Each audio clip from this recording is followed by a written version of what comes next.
इस समय देखिए लगातार खलबली मची हुई है क्योंकि इजराइल ईरान लगातार इन दोनों देशों के बीच जो लगातार तनाव देखा जा रहा है। एक बड़ी खबर ईरान पर एक बार फिर भड़के डोनाल्ड ट्रंप ने कहा कि हमला करे ईरान पर। कुछ दिन पहले भी इस तरह के बयान सामने आए थे ईरान पर, फिर एक बार ट्रंप भड़के। उन्होंने कहा कि जो इनके परमाणु ठिकाने हैं वहां पर हमला किया जाए। 5 नवंबर को अमेरिका में चुनाव होने वाले हैं।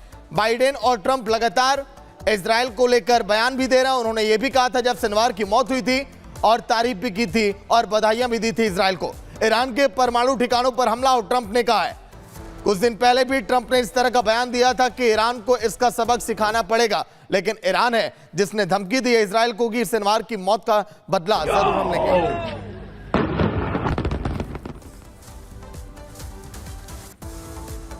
और अब बात हिजबुल्लाह के हिमाकत की करते हैं। हिजबुल्लाह का हाथ पीएम नेतन्याहू के तक पहुंच चुके हैं। जी हां, तमाम एयर सिस्टम को फेल करते हुए, डिफेंस सिस्टम को फेल करते हुए हिजबुल्लाह का ड्रोन नेतन्याहू के घर तक पहुंच गया। आखिर ये कैसे पहुंचा, सबसे बड़ा सवाल है। इससे जुड़े एक रिपोर्ट आप सबको दिखाते हैं।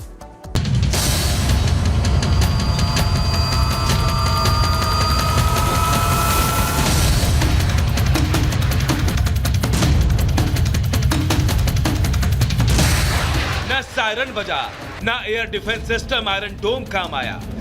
तकनीकी तौर पर दुनिया का सबसे बेस्ट एयर डिफेंस सिस्टम थाड़ भी फेल हो गया। क्या इजराइल का सुरक्षा चक्र तहस नहस हो गया?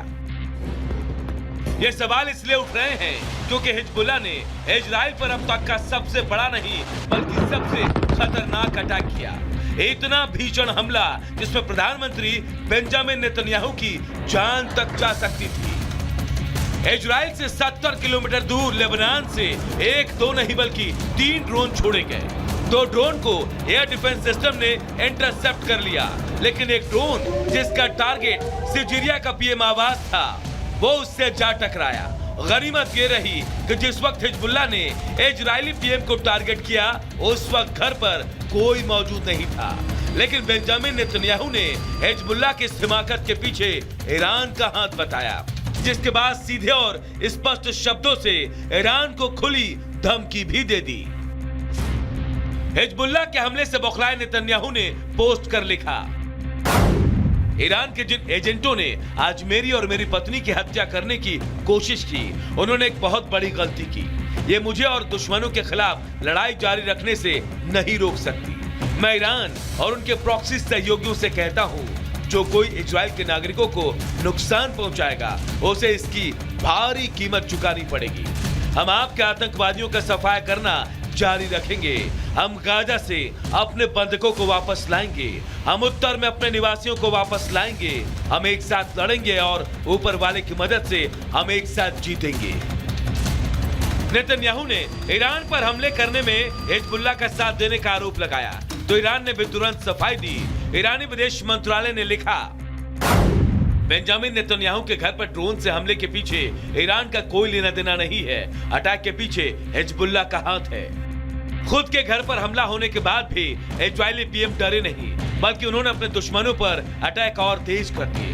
आईडीएफ ने दक्षिणी लेबनान में ग्राउंड ऑपरेशन के दौरान हिजबुल्लाह के हथियार डिपो को तबाह कर दिया।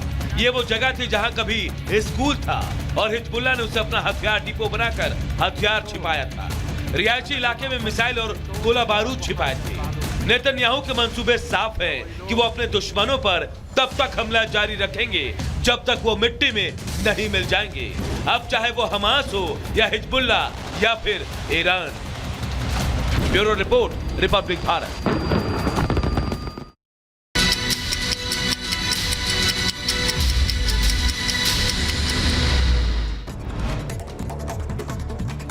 जम्मू कश्मीर के उरी में सुरक्षा बलों ने एक आतंकी को मार गिराया। घुसपैठ की कोशिश कर रहा था आतंकी। इलाके में सेना का सर्च ऑपरेशन जारी। 2 से 3 आतंकियों के छिपे होने की आशंका। छत्तीसगढ़ के नारायणपुर में नक्सलियों ने किया आईडी ब्लास्ट। हमले में आईटीबीपी का एक जवान शहीद, 2 पुलिस अधिकारी भी घायल हुए। गश्ती के दौरान हुआ धमाका।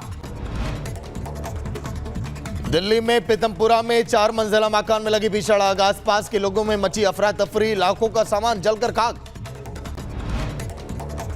आग लगने की सूचना मिलते ही दमकल के 5 गाड़ियां मौके पर पहुंची। कड़ी मशक्कत के बाद आग पर काबू पाया गया। किसी के हताहत होने की खबर नहीं।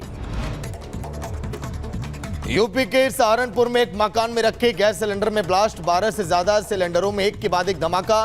तेज धमाके के साथ मकान में लगी आग, आसपास के लोगों में मची अफरा तफरी। मकान में फंसे लोगों को निकाला गया बाहर। सिलेंडर से रिफिलिंग से माना जा रहा यह हादसा हुआ। फायर ब्रिगेड ने आग पर काबू पाया। पुलिस मामले की छानबीन में जुटी।